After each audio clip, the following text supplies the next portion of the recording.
سب کے امام آقا، امن و سلامتی کے رب کے پیام آقا، کل کائنات کے بھی وجہ قیام آقا، پیارے نبی سے ہم پر یہ بات واضح کر دی، انا خاتم النبیین اور لا نبی بعدی، پیارے نبی نے ہم پر یہ بات واضح کر دی، انا خاتم النبیین اور لا نبی بعدی، میرے نبی پہ رب کا قرآن پاک آیا، دنیا کو اپنے ہی حق راستہ دکھایا، ہر چیز کو مکمل آقا میں ہم نے پایا، ہر مسئلے کا حل بھی آقا نے یہ بتایا، نبی نے ہم پر یہ بات واضح کر دی، انا خاتم النبیین اور لا نبی بعدی، پیارے نبی نے ہم پر یہ بات واضح کر دی، انا خاتم النبیین اور لا نبی بعدی، پھولوں کی مسکراہٹ، دریا کی یہ روانی، سورج پہاڑ اور ان پیڑوں کی جاویدانی، چڑیوں کی چہچہاہٹ، بلبل کی یہ کہانی، ہے مصطفیٰ کے دم سے ان سب کی زندگانی،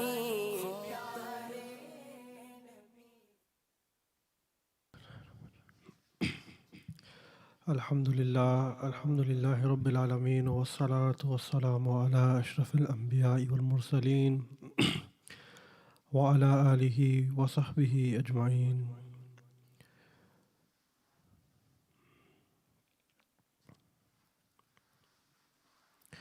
ان اللہ وملائکتہ یصلون علی النبی یا ایہا الذین آمنوا صلوا علیہ وسلموا تسلیما کثیرا، صدق اللہ العظیم۔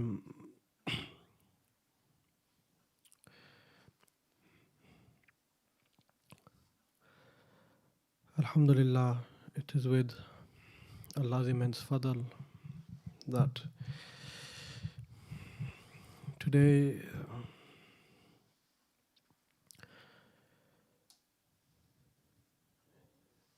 Allah subhanahu wa ta'ala has selected you out of all the people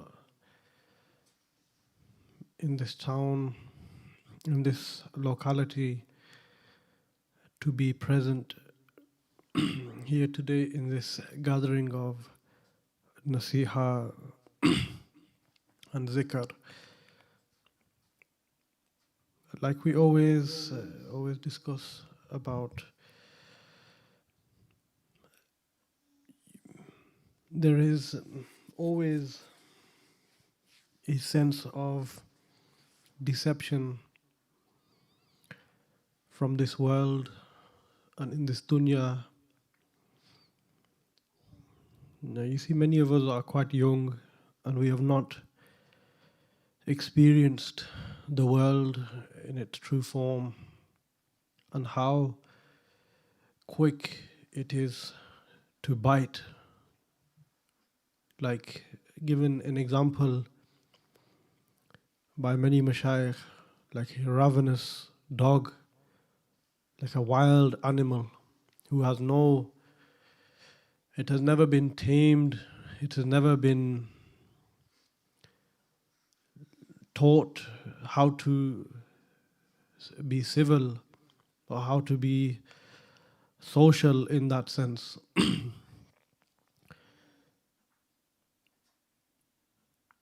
So you see, many mashayikh of the past, they would sit in gatherings like this.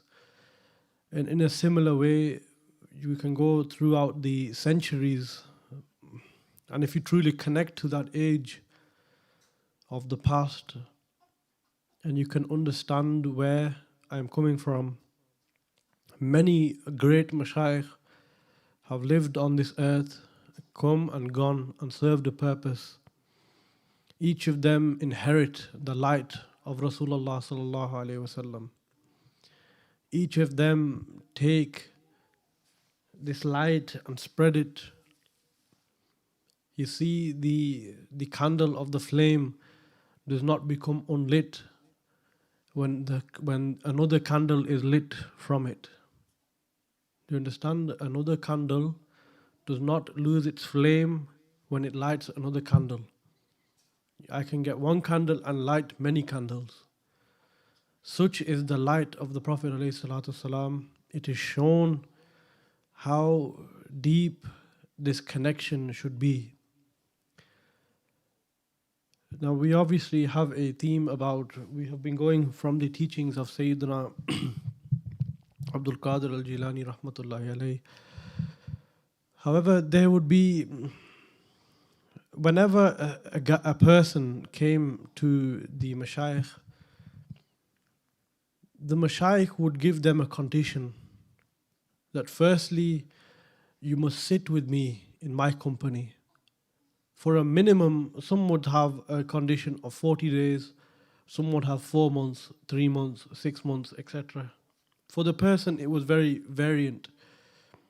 So one person would come to a very famous awliya Allah, a very poetic wali, a friend of Allah subhanahu wa ta'ala, Sultan Bahu rahmatullahi alayhi. A person came from quite far, and when they approached the mashayikh, Sultan, they mentioned that, Ya Sultan, Ya Sayyidi, how do we benefit from you? And they said, you spend 3 months, and if in that time you have not improved, you may leave our Hanaqa, our Zawiya, and you can go elsewhere and search and continue your search. It goes off last week's gathering in a sense about what to look for in a teacher. And when you when you sit with that teacher, you know it is not about numbers. We are not trying to have an extensive amount of numbers, i.e. ear pleasing. See this type of gathering where you could just please people, because those gatherings happen everywhere, where you can go somewhere and sit and do zikr, have langar and go home. That is not the beauty of it. Unlike going off from last week again about the 3 gatherings that are required for a seeker. Yes, it's all fun and games, but there is no progression in that person. Yes, he might adopt a new type of outfit. He may even take bayah with that sheikh.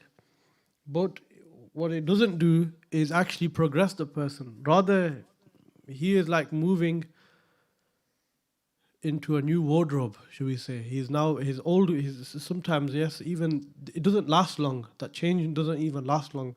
It might only last for a couple of years before the effects of that change wear off.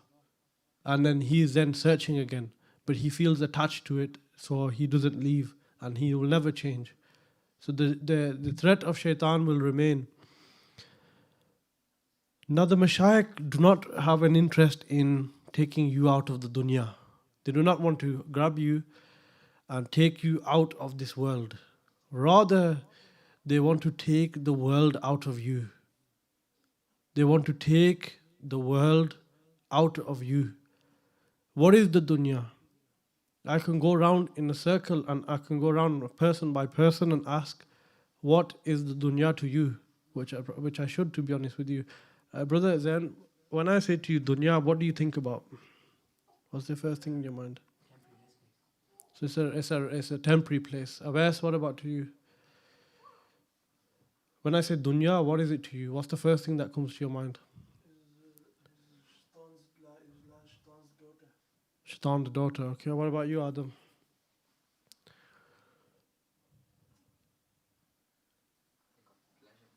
Pleasures. What about Shahid? Test. Distractions. Wealth. All of them are dunya. Yes, that is true. Wealth. Pleasures. But what are all those things? Temporal. They are not permanent. They are not something. It wasn't even a trick question. Anyone could answer that. What is dunya to you? I'm saying. So you know that that specific thing is a hindrance. You see, the Mashayikh have said in here, you see this world in the hands of those who keep it going, with its ornaments and vanities, its deceptions and its snares, and its lethal poisons. Its surface is so smooth to the touch. And once a Mashayikh gave an example. One day there was a story of a student, a young student of Sayyidina Abdul Aziz al-Dabbagh, or if I can remember correctly. If I'm wrong, I will correct it in the future. One of his students they were traveling from one Hanaqah and they were coming back to, I think it was Sayyidina Abdul Aziz al-Dabbagh, I think this is mentioned from. He was traveling from one Hanaqah to another, and he turned and he passed an old woman. But he didn't know she was old, but at the time, he passed a woman. And when he looked at her, her eyes were showing. She was covered head to toe, but her eyes were showing. And when he looked into her eyes, he was like possessed. He became possessed. Like, yes, there's a beautiful woman here. So the woman went in front and she said, follow my lead. So he followed her lead. He's now gone off track and he's gone elsewhere. She's walked him to a place quite far and she's got to a well. And she's removed her veil. And he saw like a really old woman. Such is the deception. That only a small glance, just eye contact, completely fooled him. That he thought that this is beauty. But that is that deception, what tricks the person. And he felt so embarrassed, so ashamed when he returned to the Mashayikh and they mentioned to him regarding this, about the dunya. It's always going to present to you its luxuries, its pleasures, its enjoyments. But I tell you what, all of those things are temporal.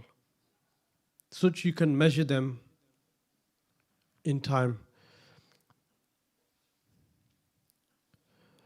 While its inside is rapacious, quick to bring ruin and death to those who touch it and fall under its delusion, forgetting its evil motives. Again, another example from our teacher, from many itikafs ago, and Hassab said that you see the dunya itself is not a complete sphere, it is not 100% circle. Science has proven that it is more like a rounded egg, like an ostrich egg. It's not completely like a ball. It has like a slight curvature at the top, thus making it like the number 0, like nil. It is nothing. And they said that no matter how many times you run in a circle, there is no stop. So imagine, I don't know if you've seen on like, I don't know if they do it anymore, but say greyhound racing or dog racing. What they would do, they would put a piece of flesh on a stick, and that flesh would move at speed, and the dogs would all run in lane and chase that thing. And they would do many, many laps, thinking they're going to catch that meat. But they don't know that that's actually on a stick, and that's not stopping, that's going to keep getting faster.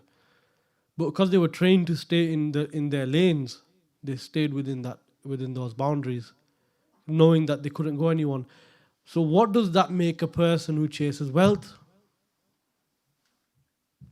You see, all of you presented with me a different example. What did you say, Zain, again? It's temporary. No, but give me something that is in that temporalness. What's inside, like Brother Majid said, wealth. Family. Yeah, family. Okay, I'll give him one. Now, there's the lane of family. Yeah, he's always trying to please his family. The flesh has been set. Shaitan's laid the trap. You're in your lane because you have no other lane. Or if a person's chasing wealth, he's in the lane of wealth, chasing the flesh. It's all the same flesh. They only use one, isn't it? They don't use 10 pieces of flesh, 10 pieces of meat. It's just one meat on the side, and they all chase in their lanes. So you can imagine each person has a different, the dunya has a different effect on that person. So he is there within his lane trying to chase it, trying to catch it, trying to win this race, should we say. Really, it's a rat race. It's a rat race. Because you get caught up in that, you're just like everybody else.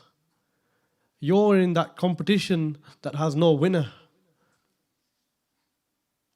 They flane do it now, but they do it these days. They say, he's had a big wedding, I'm gonna have a bigger wedding.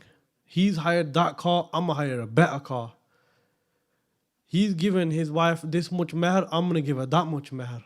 And they do it in weddings. Weddings are a common thing that when they compete on, or houses or whatever, cars, watches, clothing, etc. They all compete on these things. Really, it's not a competition. Because I tell you what, your restriction might be 5, 10, 20, 50,000. Another person's boundaries are 50, 100, 150,000. How can you win? But shall I tell you where the winning comes is contentment. Ease, letting go of that competition. Say I buy something, I'm not thinking I want it better than that guy's. That's just for me. Or if you buy anything, that's just for you. It's not supposed to be to please next man down the street because he really doesn't care anymore. That guy is irrelevant. Or you do these weddings. What do they do at weddings? You buy all this andi roti, 10, 15 pound a head. They be eating, oh, it's spicy, oh, it's salty, oh, it's bitter, oh, it's sweet.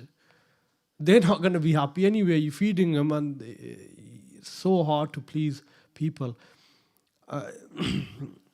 Even go back to that verse in the Quran about Allah subhanahu wa ta'ala mentioning who is your true master? How many masters do you have? Is it each single person that lives on the street or lives in your area or lives in your locality? Because you're never going to win this race.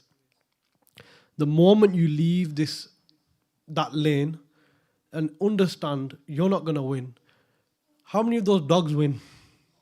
What does a dog win? In that race example I gave to you, what does the dog win? The dog is run tireless. He has to train, he has to listen to his master, he gets fed in a certain way, he has to run in a certain way, gets taken out in a certain way. That dog is just a dog. The dog receives no benefit. Do you understand what I'm trying to say? The dog receives nothing. Even the winner doesn't receive that flesh he's been chasing. He'll receive something else, some other food. Can we get this door shut, please, as well? If it's, shut the door. So, like I'm saying, the dog who's competed in that race doesn't win. So you can imagine how much you've fallen into this trap where, I'm not saying you guys, alhamdulillah, I pray not, but the general population, that's what they do. They're in this competition of having the best things or wearing the best things or even all of this. But you can make it in such a way that it's not that. It's not a competition. It's just purely for yourself because it's within one's means. When you see all of this deception, you must behave like someone who sees a man in the act of defecating. So when you see the luxuries of the dunya, so you see now, say a person has £5,000 in his bank, he's got a target of 15,000 by the end of the year. This guy is working 2 jobs because he knows he has bills, he has this, he has that. So he's got no time for the deen, he's got no time for his family, he's got no time for nothing. He just wants that 10 bags by the end of the year. So he works 2 jobs, this guy, this person I'm referring to. That's how the dunya present itself, that you will have this reward in this amount of time with this amount of work. So what they say, like a man defecating in public. Imagine you see a man just taking a toilet outside. You're not going to stare at him, you're going to think, this guy's a sicko.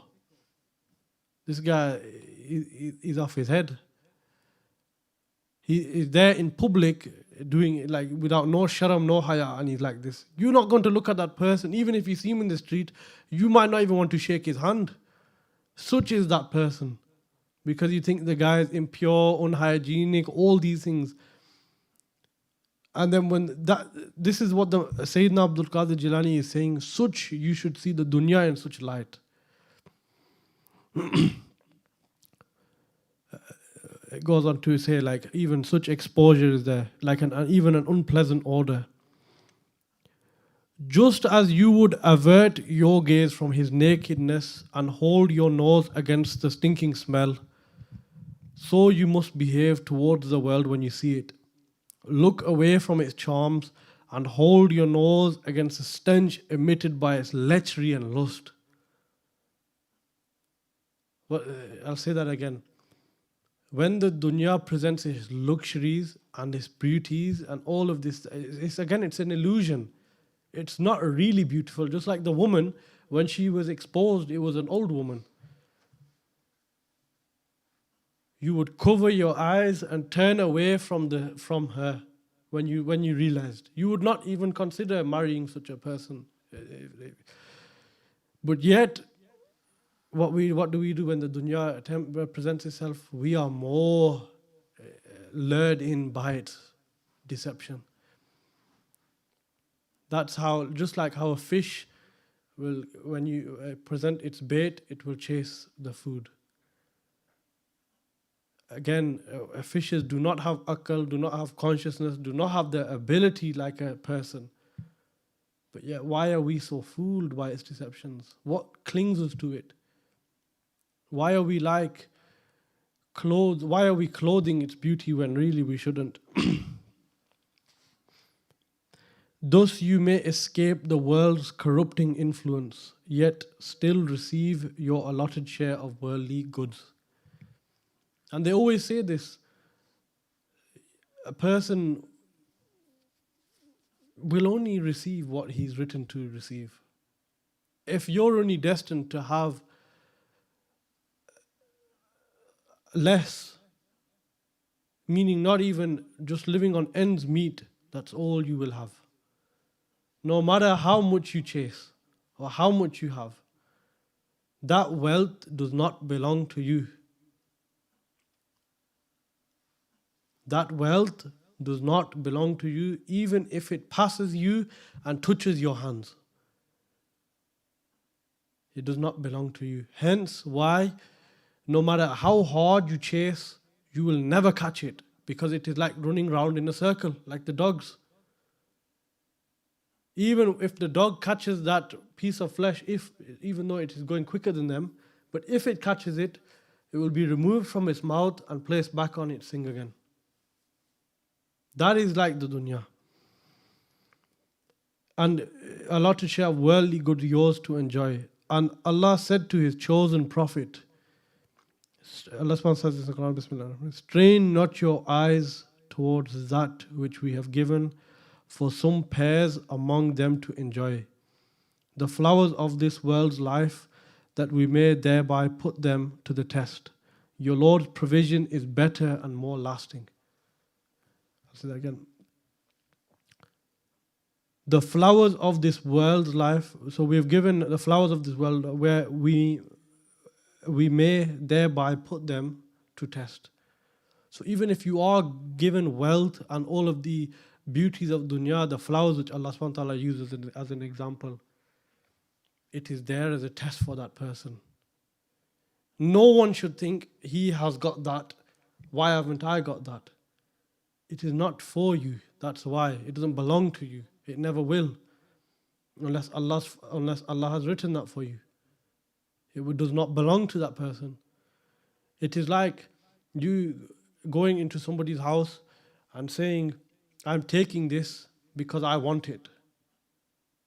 But you've not purchased it, nor have you owned it, nor have you even given consent to take it. What is it? It's like theft.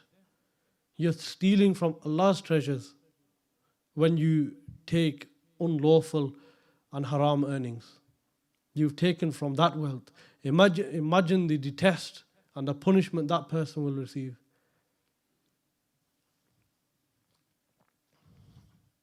I think that's it for. So I don't know how long have we been for? Yeah, that's fine, inshallah. So like, mashallah, we have discussed about the dunya, and really we should be striving to leave this, not to leave the dunya, but to leave the enjoyments, the pleasures that it presents to you, because all of this is like a false deception, like an illusion. Imagine, like, how you get these optical illusions, you stare into something for so long, even it becomes real. You'll see it with your own real eyes. When you stare at certain things, have you ever seen an optical illusion? You see them on YouTube, and something spinning around in a spiral, and then it feels like as though you're moving around, it's like you're dizzy. Or if, I don't know, as kids, and you put them in those spinny things, I don't know, what do you call them, those kids' rides, and you start spinning them around, they get out and it's like they're dizzy. Yeah, them teacup things, yeah. Or you go on a ride or something and you're feeling all nauseous, but really you've not.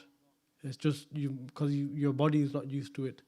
That is such the deception that it presents to a person. Inshallah. Does anyone have any questions they'd like to ask?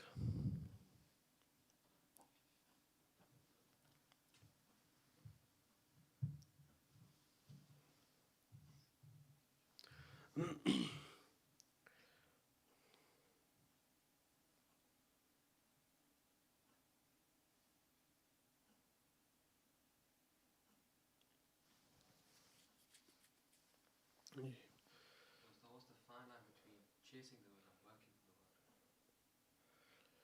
You see, there is yes, mashallah, you've asked correctly the fine line, because there is a fine line, because you see, working is a blessing really, because or you have some kind of means. The person doesn't necessarily have to work for the money, but if you have been granted wealth in a certain way, so through good choices or investments, etc., etc. However they receive the money, that is all fine, because it's a halal income. And the other part you're asking is chasing it. That's what you don't have. So if you imagine now, say a basic salary of a person nowadays is about £8 something. I can't remember the minimum wage for an adult over 21, over 18 or 21? 18. Okay, so over 18, the person is £8.90, isn't it? £8.90. So roughly about 17, 18 grand a year person will receive. He knows within that £18,000, I can survive, I can live, I'll pay all my bills, I can buy nice clothes, live a comfortable life really. Now, this guy thinks, I want to buy, I don't know, like a Porsche or a Mercedes, yeah. And he doesn't have the means for that. So he's then thinking, what he does well, he will then do things, meaning sacrifice certain parts of his life, even if it means missing his salah. He'll find an extra job, do taxis, do deliveries, do this. So he's working maybe 50, 60, 70 hours a week. You have people like this. These people exist in very high numbers as well. You don't see them because they're always working. That's where they are. They're either in a taxi or they're doing deliveries or they've got a day job and a night job and they'll sleep a couple of hours a night. The body's rights aren't being fulfilled. But what they're doing it for? Paying off mortgage. You see one thing so they've got a loan. Yeah, this person has a loan. He needs to pay that loan. So what is that loan he took on interest? Now it's coming back on him. The mortgage he took is coming back to him. All these credit cards and catalogs and everything else, it's all catching up to him. So now he has to work.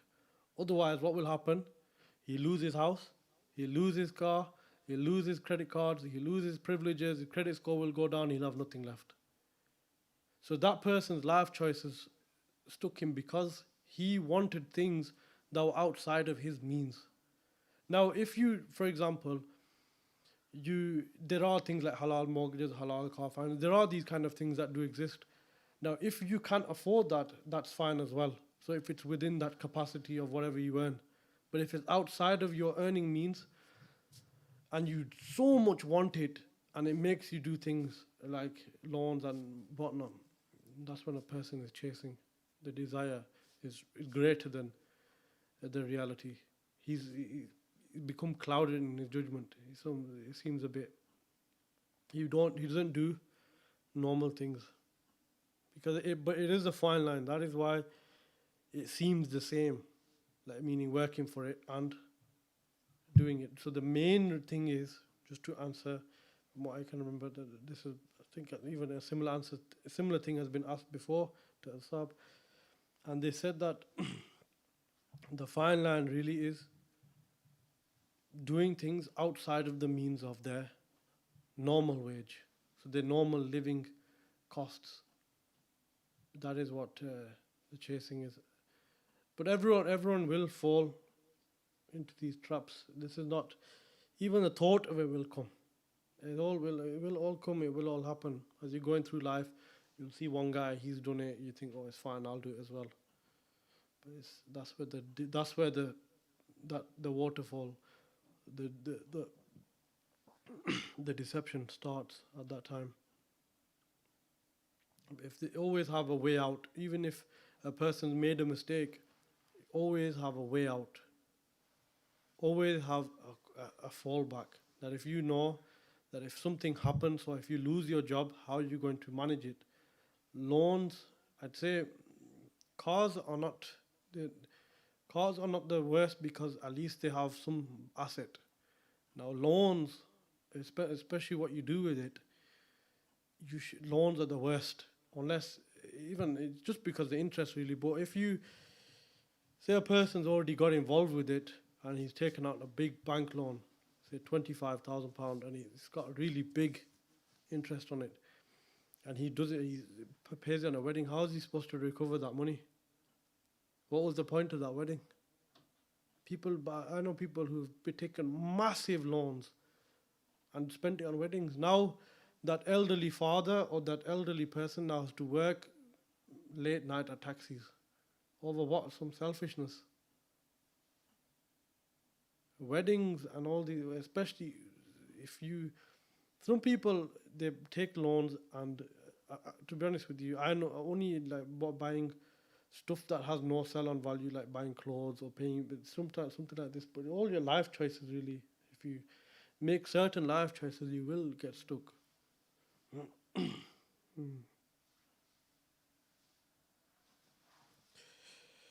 Inshallah.